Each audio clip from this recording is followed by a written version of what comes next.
Good evening, everybody. So we're back. At least I'm back.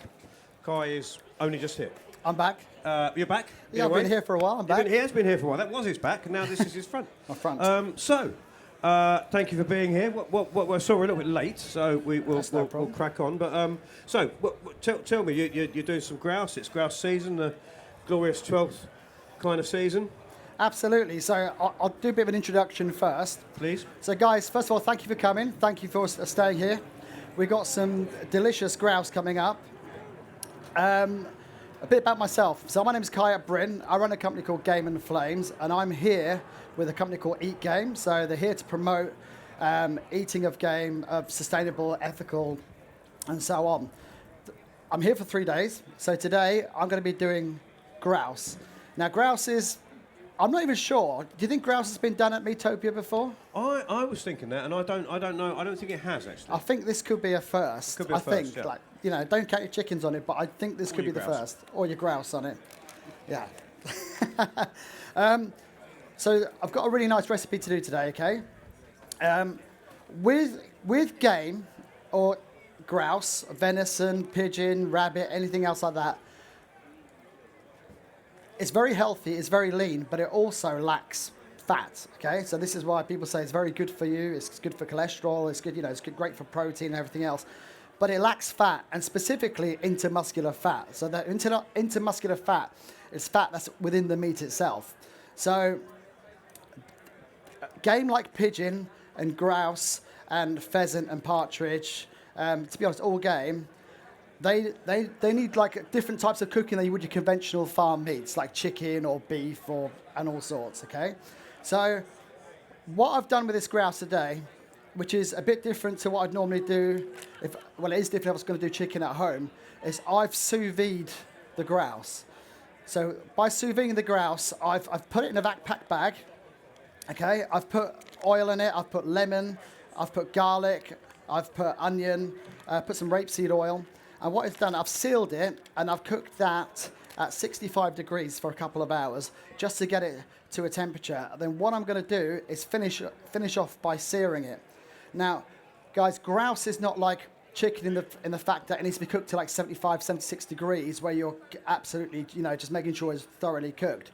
You can have it pink, just like pheasant and partridge, you can have it a bit pink as well.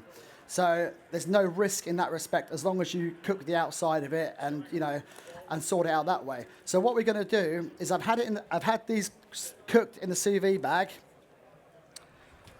I've got 8 bits of grouse. 7 have done sous vide. This one is not cooked, so this one's raw. So we're going to do the difference, and then we're going to have a look at the difference in that. Has this been hung? This grouse? So the grouse would have been shot and probably. Not specifically hung. I might be put in crates and stuff like that, but right. It's like with larger mammals you would hang them, and you can hang pheasants and everything else. Yeah. I think some people maybe I don't know about you guys. I mean, have you guys eaten a lot of game? Has anyone eaten grouse?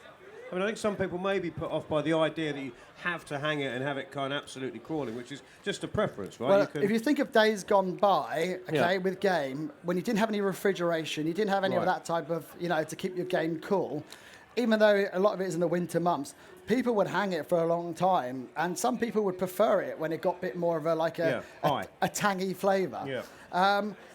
But these days, that's not, necessarily true. You can hang it for a couple of days, and it doesn't have to be gamey.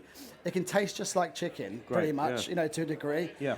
And a lot of things you can do with chicken, you can do with partridge or pheasant, which are both white meat. Grouse is red meat, by the way, just like pigeon. So yeah, it's different ways of doing. What makes it more sustainable than game in general? I mean, what sort of?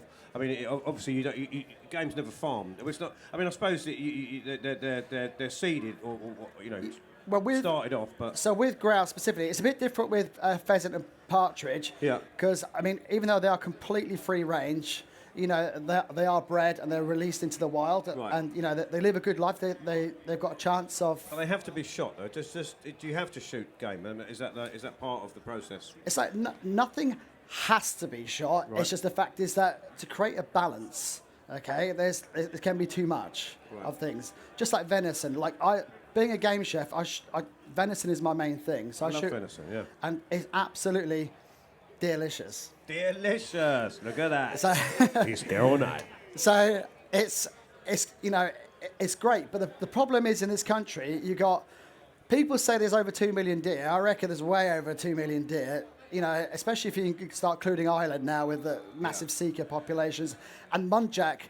If anyone's ever seen a muntjac or lived near muntjac, you'll never, ever know how much muntjac they are. They're so elusive, and they're just breeding like they don't stop. They breed like rabbits. That's the so you have to control deer, don't you? I mean, if you didn't, like, there'd be cities full of deer. Right? Yeah, exactly. Yeah. And you know, at the end of the day, if there wasn't enough deer, people wouldn't shoot them because we like them. I'm a hunter. I'm a proud hunter. Yeah. You know, but I'm a meat hunter. So what I shoot and what I kill gets processed. I've got my own butchery. Right. That gets processed for weddings that we do as a business, which is Game and Flames, festivals, corporate events, and everything goes through the field to fork process of that. Right.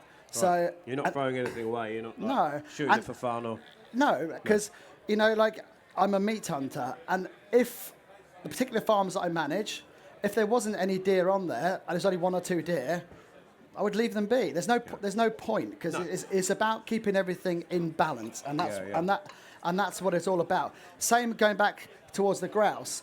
Some grouse estates and grouse moors, they sometimes struggle with numbers and they won't shoot, you know, until there's a sustainable level. If there's a sustainable level, they look at it and then they'll make a quota of how many they can take, and that's what it's all about. It's not all about just seeing everything, shooting everything, and then do that. And that's not what I'm about either. So it's sustainable by the process that they employ. Really, that's more exactly. Yeah. So let's get on to some of the cooking now, guys. Absolutely. So I'm going to get my sexy black gloves on. That's close. It's only we had the helicopter over there last time. Just seemed to permanently be there. I don't know what that was all about. Taking pictures and videos. Yeah, maybe. You know, we're pretty famous. I mean, getting papped. So, guys, first of all, this is a grouse. I've marinated it. Okay, so you can see it's actually quite small, isn't it? So this is and you can see it's quite purple. It's quite dark in colour, and that is grouse. Right. Grouse is also. Has anyone ever tried grouse before? So a few of you tried grouse.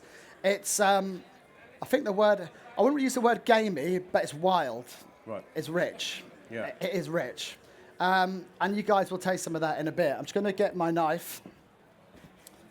And I'm just going to spatchcock this one, and we're going to just cook this one as normal, and then we'll do the others. So this has had no sous vide at all. It's just yeah. So literally, I'm just going to take the backbone out of that now. Okay, all the way down. And then we're just going to spatchcock that. And what I'm actually doing with the bones here, okay? So that's now taken out, and I can cook that flat. The reason why I like to spatchcock, because it gives an even plane when you're cooking. So everything, you know, if you're cooking a whole chicken on there, the bottom's going to be cooked before you have to keep rotating it around. Course, but that is an even surface. So it makes it a lot easier, but it also makes it a lot more even in the cooking. So that's already got oil and some seasoning on it. So I'm just going to whack this on the fire there. Now, what also I've saved here, guys, is all the kind of the bones from the grouse that I've got behind me. And I'm going to be making like a little blackberry jus to go with that. Very nice. Yeah, and it's going to be served with some parsnip crisp, which I made earlier on. Very nice. I was going to do the parsnip crisp out here, but I was told that I couldn't do any frying out here. No frying, I'm afraid. Health and safety. Yeah. Well, I mean, also we're kind of we're it's all about the fire, you know. Yeah. Yeah. No chips. So. No deep fried Mars bars. So I've got them browning off and cooking now, and I'm just going to. I've got the pan getting red hot as well there that Robbie's prepared for me, and I'm going to sear them off in a bit. And we're going to cook some blackberries. I keep getting that wrong. Blackberries, bit of sugar, seasonal, vinegar. So they're in season as well, blackberries, right? Yes, so is that part of that's what I put with it. Yeah. Sometimes I put blueberries. Sometimes you do like a red currant thing or anything sweet, because the grouse is wild, as in it can taste a bit wild, which is nice. It's nice. It's not a negative thing. A bit of sweetness really goes with it. Yeah. You know? Whereas venison, a lot of people say to me, oh, venison's really gamey, it's really strong. Like with any game, guys, it's all about, there's a few things. It's how it's been killed and prepared, because like if it's not been treated properly or gutted or whatever, it all makes a big difference. It's got to be cleanly prepared.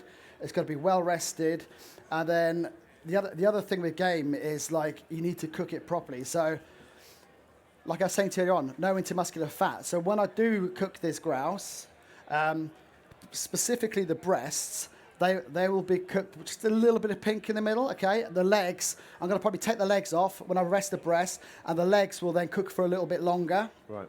Because otherwise the legs are a bit chewier. So you've got to try and treat them a bit differently, okay? So that's cooking now. Let me go and get my tongs back here. And then I'll get these out ready. Anyone had venison? Some people must have had venison, right? Yeah, venison. Pigeon? Pigeon, anybody? Yeah, pigeon. Pigeon at the back there. Pigeon at the back. Like, I think, and like, I've been cooking game for many, many years. It's my profession. But I think pigeon is one of the most underrated meats out there. And if you cook pigeon right, so medium rare, nice and moist in the middle, okay, it's like almost like a steak. Well, it pretty much is like a steak. If you overcook it, it gets dry, it gets livery, and it gets gamey. And that's where a lot of people get the impression why game is gamey, because they've taken it home. They think, oh, I really like a well-done steak. So they cook a venison steak well done. And what they've done is, oh, that's not very nice. That's really chewy. It's really strong, and it's really... If you cook it nice and pink in the middle, it's out of this. It's like some of the best meat you can get. It really is. Right, so let me go and turn these over. This fire's nice and hot. So that shouldn't take long, should it? Or do you think? No, I don't think so.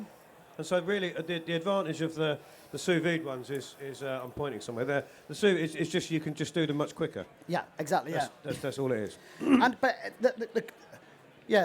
It's quicker. But the advantage of a sous vide, you're keeping everything at a constant temperature, so everything is, all you have to do is just finish searing off. You're not going to overcook it. Everything is all been warmed up together. It's at a nice temperature, and you're just searing off the outside, and it's retaining that moisture, and it's all about retaining that moisture, which is the big thing about sous vide. Now, there's other ways you can retain moisture. You can brine. You can do some brining and do it that way. This is just one way of a particular good way of doing it. And with the sous vide ones, will you put them over a hotter heat than the one you've just spatchcocked, or? Yeah, so that heat's getting hot as we talk. Just because when Robbie put the heat on, he's put some fresh charcoal. Up now, isn't it? Yeah. That's going to be catching up there, and that's getting really hot. And these are kind of browning off nicely now. And I need it browned off so I can use these pans. So let me just move these to the side. Very good. Anyone got any game-based questions out there? Ah, yes. Mallard. Yeah. What do you do? How do I cook a mallard?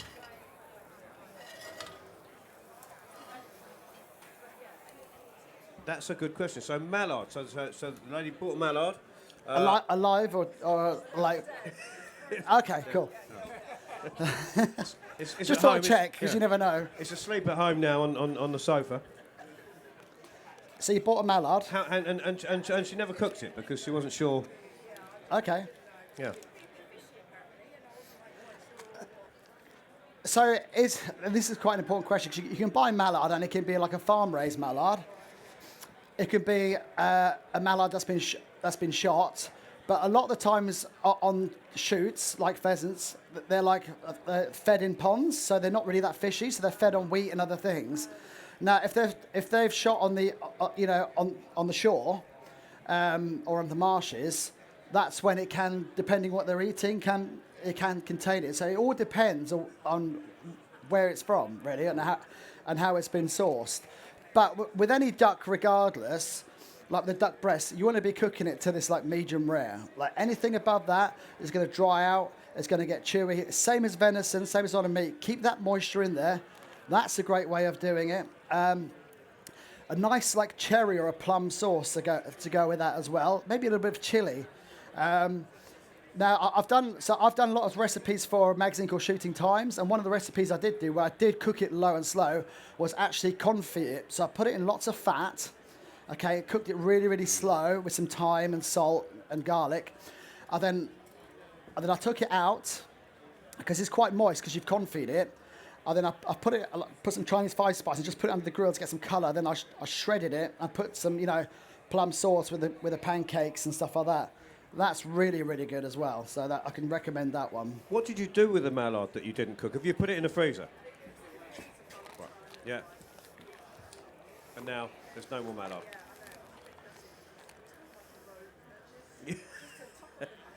Yeah. Yeah. Well, look. Now you know. Your next mallard will be a successful mallard. Yeah. Any other gamey questions? Ah, yes, sir. Where should we buy game from? Good Where question. should you buy a Good game question. from? So there's a lot of places in the country that, like game dealers and butchers. I'm pretty sure I'm going to check. Has Eat Game got a list of? So if you go into the website of Eat Game, and they'll give you as a list of game dealers and distributors in the country. There's some great ones, and some of them specialise in different things. So we've got this venison and wild boar this weekend from Deerbox. They're friends of mine, and they're really good. That's next day delivery. Hank's Meat and Games, someone else I use up in the west, in Somerset. Forest of Dean. There's lots of places and lots of places online. But if you go on the Eat Game website, then that should be able to direct you to some really good places where they can source it. Where are these guys from? Where did you get these? So these are from Scotland. And that over there, do you know exactly where in Scotland?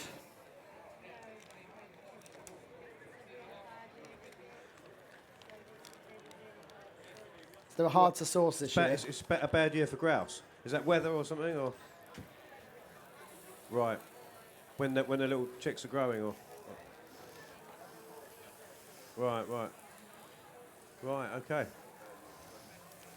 Interesting. So, and it's not. I mean, grouse is prevalent in the whole of the UK, though, right? I mean, more or less, is it, or?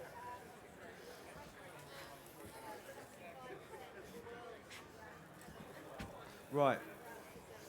Grouse are on heathermoors. Got it. Okay. Yeah, so it's Learning all the time. It's special, you know. It's Yeah. not something that you can get all the time, Right. and it's seasonal. Yeah. It's but when you can get it, it's delicious. There's a lot of high-end restaurants that do it. It's Yeah. probably a bit like really high-end, like A-star, whatever, 5-star Wagyu steak, or Yeah. whatever. It's well sought after. So we Yeah. are very lucky actually to have it, to be able to try it today. I would have. I mean, if I see grouse on the menu, I'd always have a go. Yeah. And this is red grouse. They've got some protected species like black grouse Right. in this country and other subspecies. I've been lucky enough to go shooting all over Europe and stuff, and I've shot some black grouse over in Finland because there's plenty of them. Yeah. And that, you know, it really is really tasty meat. Like we shot it, we butchered it there and then. We had a campfire, we cooked it all up, and ate it just as it was. So you didn't. So with no age. I mean, it's just you've cleaned it up, you've gutted it, and straight on. Straight on, yeah, no hanging or anything. Yeah. And that was delicious. It really was. But yeah, I'm looking forward to kind of tasting this. So I've put the breasts, the crowns up here, guys. And what I'm doing, I'm putting the legs, like I said, I'm going to cook the legs a bit longer. Right. So the crowns are looking good up there, and I'm going to brown them off at the moment because, like I said, they have been sous vide. And then I'm just going to clear this up. Just going to check the one that I've already got on there as well. That's browning off nicely. Look at that. That looks gorgeous. That's looking really good. Look, another thing that I always have, and most chefs always have, and at home as well, they're so good, is an instant read thermopen. Like, even if you're barbecuing or just cooking normally, like, to have an instant read thermopen just gives you that instant temperature. And I'm looking for like 68 degrees on that. That's 43 now, 56, 50, 52. So that needs just a little bit longer. So, and then I'll brown them off on that. And I'm going to just we'll get this tidied up, and then we'll make our These are looking pretty. a blackberry tasty. jus. Guys, while I'm tidying up, has anyone got any other questions and stuff? Just keep firing over while Any I'm... questions? Yes, sir.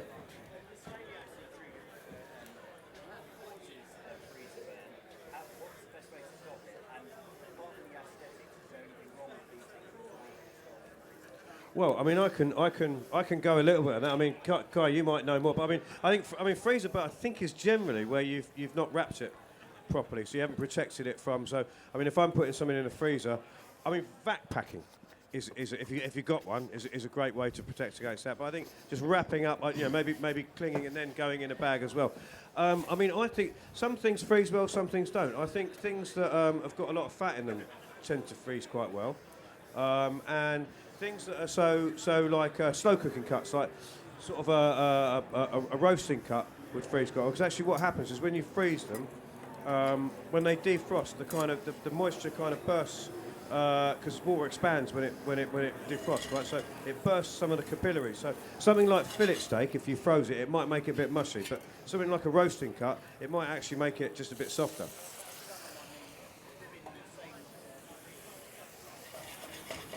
Yeah. I think it's about protecting it. I think that's. But yeah, I mean, I'm not a freezer expert, but more fire, more the other way. I'm more more anti-freeze. Yeah. Any other? Yes, sir. Best way to cook pheasant. Cai, you're on. This has got to be you.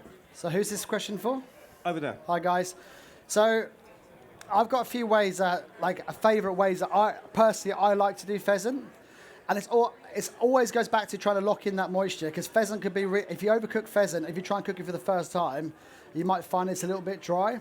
And the only thing that's different with game meat that you might have with conventional farm meats is the fact is you might not actually know exactly how old it is, because it could be a really old bird or it could be a young bird. But when you buy it from the game dealer, you just don't know. So one of my favourite recipes I like to do is I like to take the breast off. Let me just move that. I like to take the breasts off, so they're like that. And I cut maybe 5 mil from the bottom, flip it over, and do it again, okay? And then I'll get cling film over it. I hit it with a steak hammer, not pulverized, because it will turn into like pate. And you don't want pate. You just want like a nice, evenly formed piece of meat. Get a fork, stab the hell out of it, okay? I then get a really nice sausage meat. Sometimes I do, at Christmas time, I'll do sausage meat with chestnuts, cranberries, like Christmas kind of spices and herbs and things like that, and fruits. Lay that in it, and then just wrap it, put some seasoning, and wrap it really, really tight. Nice. So you've got like a ballantine, I guess. Yeah. And then you would wrap that in streaky bacon. Oh, hello. So put your streaky bacon down first, roll it, have some coming out the side so you can wrap it over the top and seal that in. Then the next thing, it sounds like a faff, but if you do it in advance, it's so good. Little knob of butter on that, cling film, do it tight, and then roll it really tight so it compresses it, tie up the ends. I then poach that for about 7-8 minutes, okay? So what we've done there, guys, is what I've been saying all along. You're locking in the moisture. The fat in the mince is going through the pheasant as well, okay? And that flavour is going round into it. And then you'll just finish off by searing it on the fire. Sometimes I put like a chili jam glaze on it, which is like exceptional. And the best thing about that is it's so good as like a Christmas dinner alternative or whatever time of year. You can even do like Burns night or whatever and do the whiskey sauce. But the next day for your box dinner, when you like cold meat spreads, slices. Unreal, right. Unreal. That was a good answer, wasn't it? and the other thing is like a very quick and easy one. I know people say goujons, but get the breast, whack it flat, and just pane it. It's just some flour, egg, and panko and seasoning. And sometimes the simple recipes are the best. You just can't beat simple recipes. Yeah. And pheasant, I mean, they're relatively big pheasant. And I mean, what would you say, like a 600 gram or something of pheasant? Would you say like maybe even more than that, to be honest with you. Right. Yeah. So you could make it's quite a decent ballantine with your kind of butter flying in the breast. It's quite nice. I quite like that. Anyone else got some gamies at the back there? Muntjac on the barbecue. Yeah, as in you talk about whole muntjac. Cool. So, guys, for those who don't know what a muntjac is, it's the smallest steer species in the UK. Smallest, but the sweetest in tasting as well, okay? So the muntjac's really good, but you've got to watch out. If you're doing the barbecue, you've got to watch it being dry again. Keep basting it. You've got to baste it so much. The loins, don't let the loins, the back straps, which is these bits here, get too dry, okay? So just make sure that they're nice and pink. Take them off beforehand. And take the haunches off, cook the shoulders and the neck. Just like with most animals, these need low and slow, okay? It's just so cook them low and slow. These are looking good, by the way. Sir? Yes. Pigeon.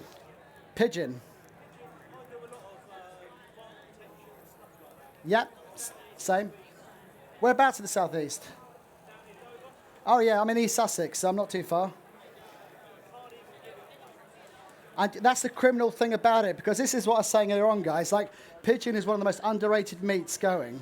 And you cook that right, like I said, and it's a shame, there's not enough people that buy pigeon meat. It's good for you, you know, it's high in protein, it's good for your cholesterol, it's just extremely high in iron. What pigeon can you eat? Because I mean, obviously you can't just go down to Trafalgar Square and machine gun a couple of them, can you? You probably wouldn't want to eat them, would you? You could eat it, right, it's just not tasty. Okay. Because you're just eating cigarette butts and chips, so, exactly, you know. Yeah, and other pigeons. Whereas a wood pigeon, a wood pigeon eats crops, eats seeds, you know, eats real wild natural stuff, and it's got a really, really good diet, and that's why it tastes so good. Right. And right now we've got millions and millions of pigeons. We got more than our farmers are tearing their hair out because we've got too many pigeons. Right. But there's not enough public demand to eat it. Yeah. So it's kind of the like... gentleman over there saying, so you yeah. 100 pigeons, yeah. That's 200 pigeon breasts. And you say there's no demand?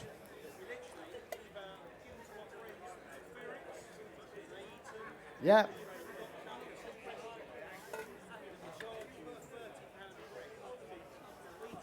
Yeah.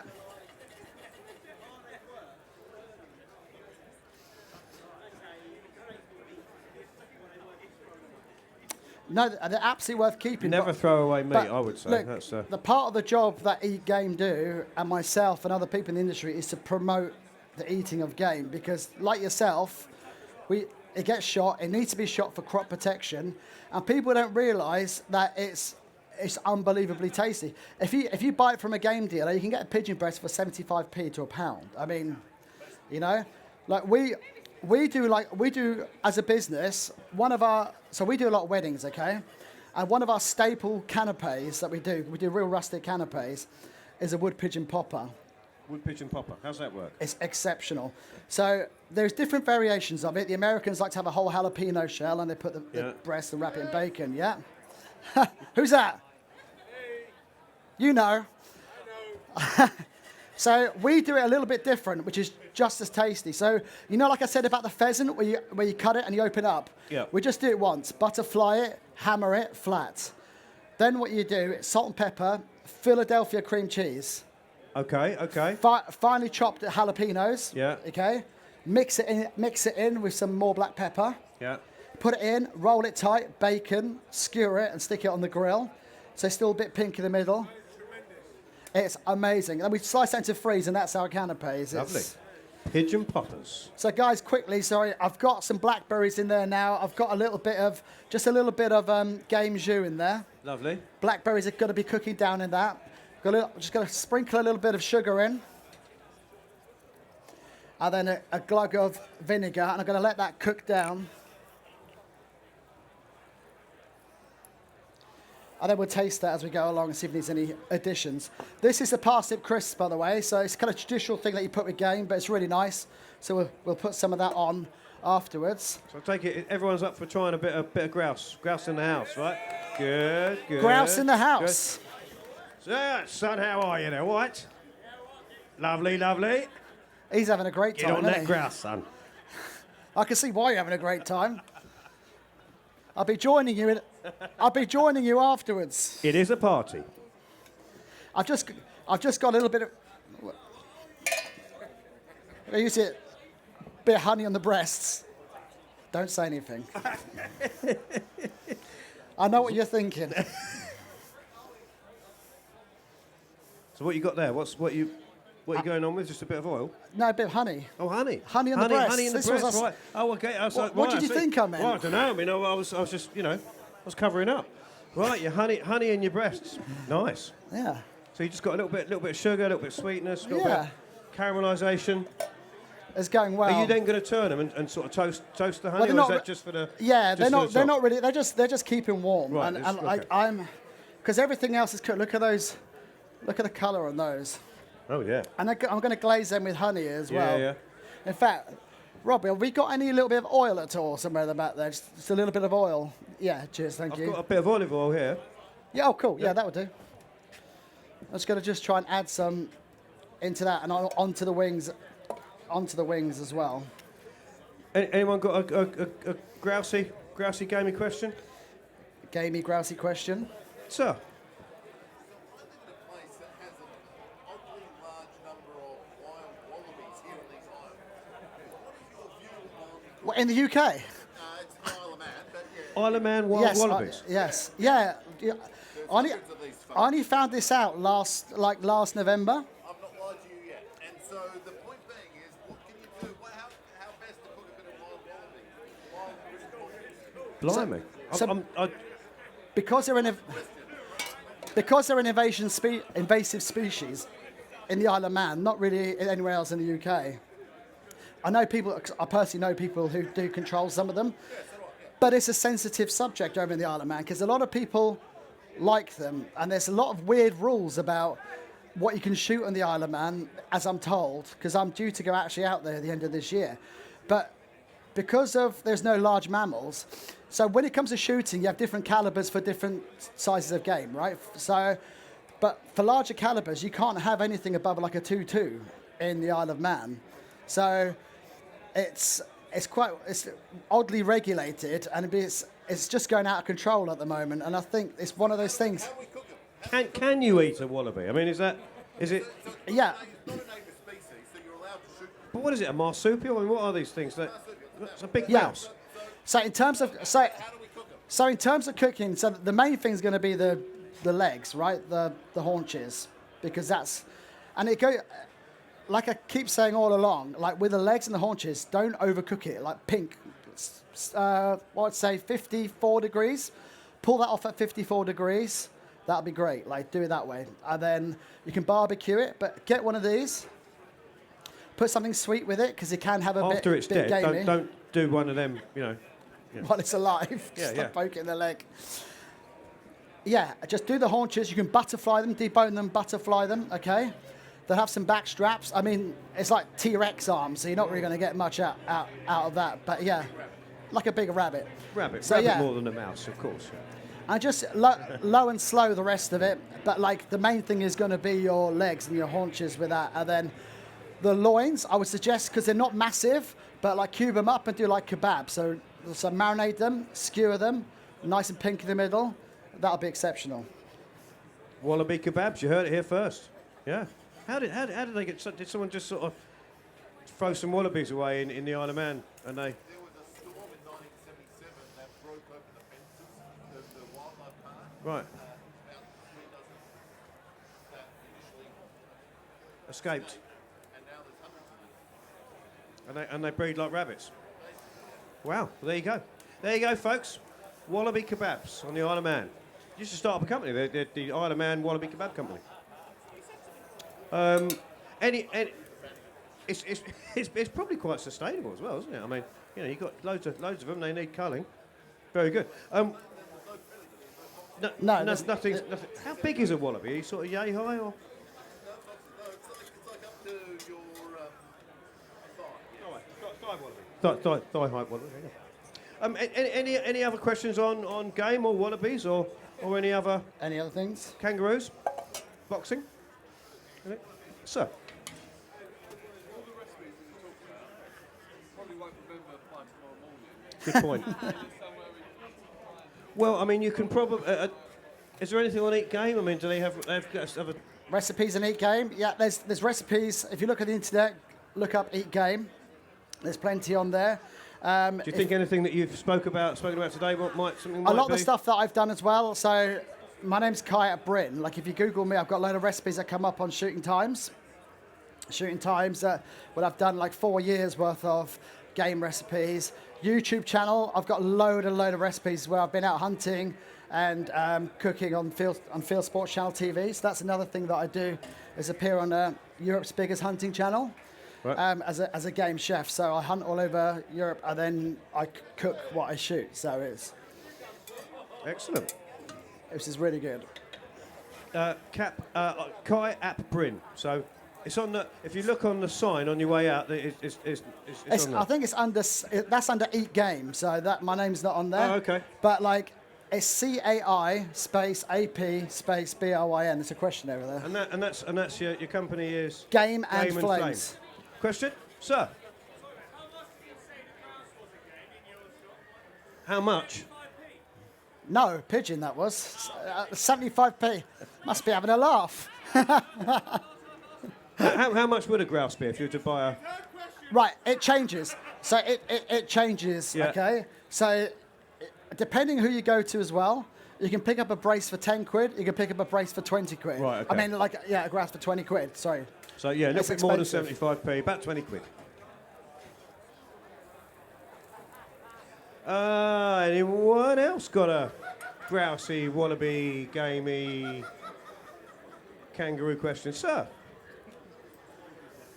there's wallabies in Scotland. Wallaby Island, and are they sort of hemmed in by... Can wallabies swim? No. So I'm learning a lot. It's probably the little arms, isn't it? Yeah. I mean, I'm learning a lot about wallabies here. I just, if you ask me, would I learn a lot about wallabies? No, I would have thought not. But We've all all right, learned so something today. how are we getting on here? Yeah, good. Chef? I'm just taking Okay. the breasts off now. And we're going to cut and slice these up. Lovely. And they're going to be just a little bit, like some of them will be a little bit pink in the middle. Lovely. So, and then the wings should be cooked more so. So let's get these on. But like with any game, it's not like chicken where it's real fatty, like I was saying to you. So you've got to cook it all slightly different. So I mean, like sort of fillet steak. I mean, there's no fat in fillet steaks where you've got to really have it just toasted on the outside and red in the middle. Really, well, Yeah. that's what I think. Anyway, so you cook a fillet steak through, well done fillet steak. I mean, God, why would anyone do that? It's just a bad idea, isn't it? Really. Bit more honey, lovely. Right. So let's get this looking How plated do you up. want to do these? Do you want to do these in sort of little kind of just? Yeah, let's do it. Let me just move this stuff out the way. Okay. Do you want a hand there with anything? Then I'll grab a spoon. Okay. I'll taste my jus. Ooh, that's nice. Bit of extra sugar, lovely. It's good. Very good. And a bit of seasoning. Right. So let's get this out there. So what you got there? Is that the They're the backbones I they're the took out. backbones you So took out earlier. So, adds a so they're in your kind of in your blackberry, just giving it a bit of flavour. It's infused, yeah. Yeah, lovely. Very nice. Can I nick a parsnip crisp? Help yourself. Just to let the people know that they're very good. So just a bit more. Very crispy. Right, let's get this served up. Okay, let's get going. So I'm going to just carve these off, okay? So the way it works, we'll lay these out, and then our good people will come and bring them round, and you have to dive in. Don't crawl over each other or anything, or step on anyone's head. It's like just keep it polite. Nice and moist there in the middle, you can see. That looks good. Very nice.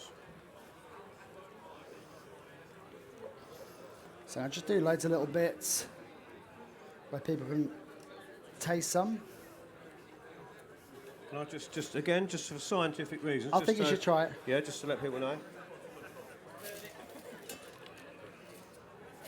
Wild. Oh, it's very good, and it's more like sort of the brown meat on. I mean, it's not gamey at all, really. I mean, it's I'm not A even little tried. bit, I'm not even tried. And look, it all depends on, Very good. because they're wild animals. It all depends what they're eating. Yeah. It can change because, like, if they're eating heather or if they're eating other type of kind of plant, Yeah. then they're gonna taste of. It's very tasty. I think you're going to like it when you get some. I mean, I've had mine. So That is good. I'm all right, Jack. Yeah, and I can see how that's going to go. That's going to go really nicely with that sweetness of the blackberry. That is really going to work. Just gonna get this out so everyone can taste it. Shall I get And you can it's it's moist in the middle because of the way that I sous vide it. It really does carry. I think we'll probably be. Right. Are you thinking that people are just going to reach in and grab a bit, or are we going to go into? Taking it round, or people can grab a bit. To be honest, I think it's going to be like a kind of so you'll probably just when the berries go on, just Yeah. yeah. Let's get these berries off. I'll do free one. for all. If you start with one, then I can follow through with. Do you need the oh, you're going to do the jus and then so this will go straight out. Straight out to the hungry people. A little bit.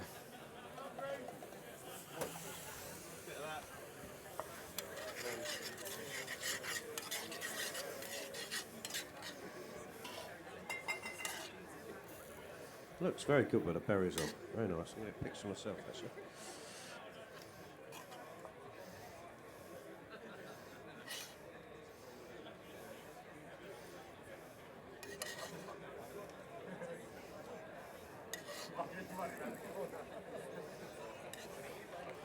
You're good. Almost good. The last bit of the that's it. And Do you like now that? you're good. Now you're good. I'll do that next time. So, you guys want to take that? Bay. I'll go and do them. I'll keep Lovely. doing them and bring. Oh, can we just put some wings on there for people as well? Actually, and let me dip some into this. Dippy wings. These grouse wings. Lovely.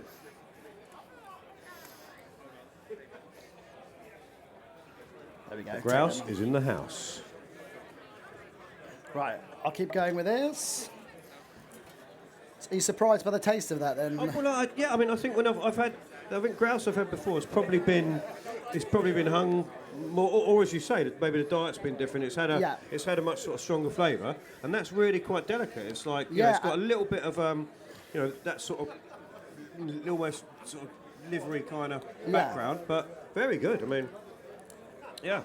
It's got that kind of Not overpowering and not kind of not challenging. I mean, but it is really edible. It's delicious.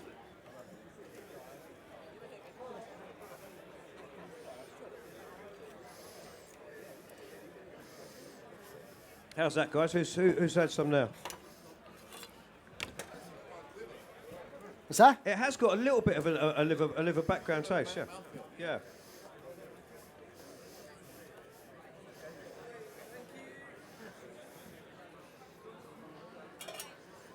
Well, it's all gone, so yeah. I'm trying to chop as fast as I can.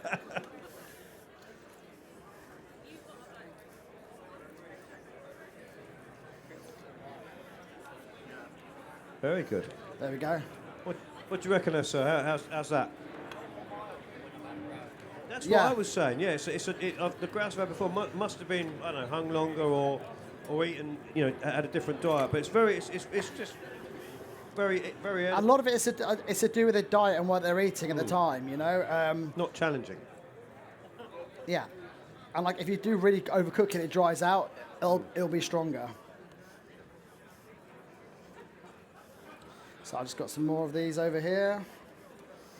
Some more wings. How's that a wing? How's that little wing there? Good. Yeah. Delicious. Nice. Are you a grouse convert? Bit of game. Good. Is anyone here tomorrow? A few of you? Excellent. Yeah. So tomorrow we're doing wild boar. So wild boar is in some parts of the UK are like massively invasive right now, especially in the Forest of Dean and some parts of Scotland. There used to be loads in where I am from in East Sussex, near Rye, a place called Rye. Used to have loads, but they kind of moved on. But the ones in the Forest of Dean are causing a lot of problems, and so we get a lot of wild boar through the company from them.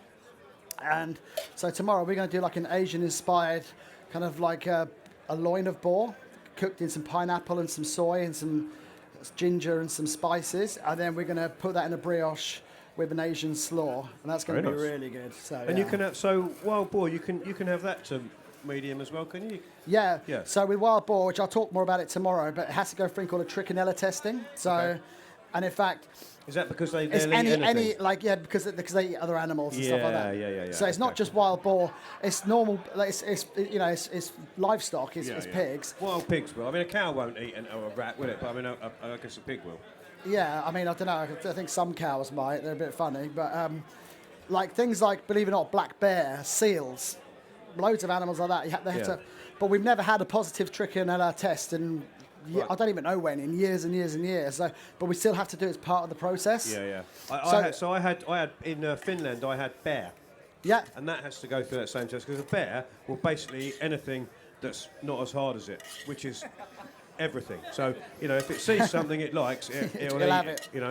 A badger, like a donkey. I don't know, like Whatever. So yeah. So and if it eats, if it eats a rat that's ill, So you got to. Did you enjoy it though? I enjoyed it. It was very it's very flavoursome, very I suppose wild is to use your term, quite wild. Quite fatty. I think it had quite a lot of fat. Yeah, like but, bear fat's good as well. yeah. You can can that down, and that's really good for Really? cooking. Yeah, Wow. really good.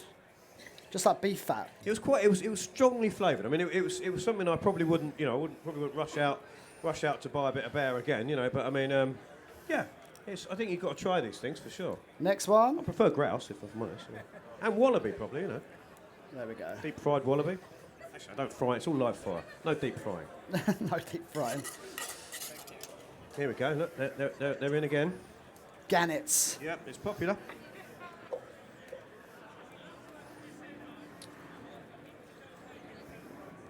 Well, we're pretty much we're again running. You have one late session, then you run into the back of another one all the time. Don't you? So I know, we're- yeah, it's just trying to- straight on again. But can I just nick that little piece there? Help yourself. It's all got to go. Look at that. Oh, the blackberries are. Yeah. Nice, isn't it? Yeah. So you got. It's actually not as sweet as I thought it was going to be. No, I don't have it. It's not like sickly sweet, but No. it's just like a nice flavour profile with What that. else is in the background? So you've got you did the vinegar, you did the berries, The was stock. there vinegar There's with- some stock in there. Yep. And then stock. That's what I'm getting. That's the umami I'm getting. yeah, there, it's a bit of umami in that. It's Yeah. not. That's why it's not like a sweet. Yes. Yeah. Yeah. Nice. That's very good. Very And the good. parsnip crisps. So yeah. Yeah. No, I'm going to have another parsnip crisp for sure. Excellent.